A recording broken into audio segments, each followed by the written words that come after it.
Notre Dame is off to a 2-0 start, and their defensive numbers could not be much more impressive. Through 2 games, the Irish have yet to allow a touchdown. But as we welcome Tyler James of Inside Indy Sports, you know eventually that number is going to change, and it likely changes this Saturday when the Irish head down to Raleigh for their first real test of the season, I think it's fair to say. Yeah, finally an offense that I think will make Notre Dame sweat a little bit. Obviously, the triple option of Navy gives you headaches, but I think the talent that NC State has is something that you have to account for, especially with Brennan Armstrong at the quarterback position.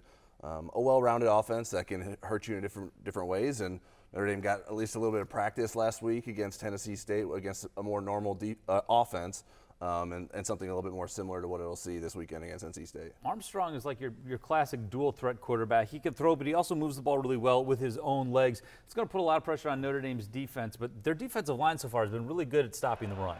Yeah, the defensive line has done a pretty good job. I think that was a big question mark coming into the season. What does the depth look like there? Can guys step up both inside and outside?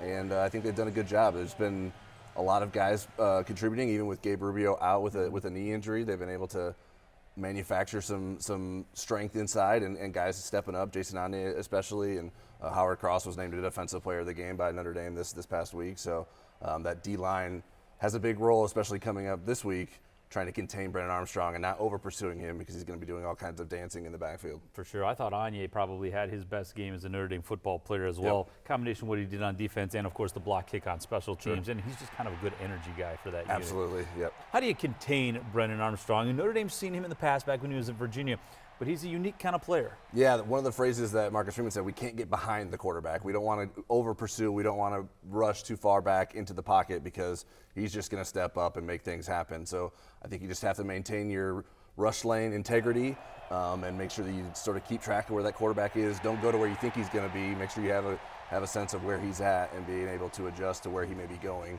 rather than just predicting where he's going to end up. Notre Dame yet to give up a touchdown this year.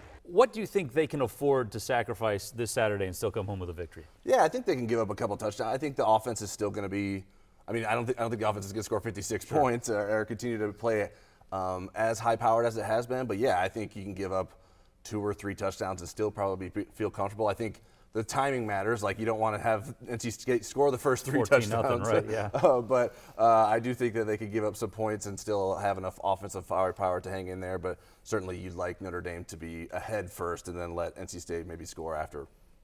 All right, well, it'll be fun to watch it. Notre Dame and NC State kick off at noon Eastern time this Saturday from Raleigh. Back to you. I'm Pete Byrne from WSBT-22 News. For more Notre Dame stories, like and subscribe to the WSBT-22 YouTube page. Thanks for watching.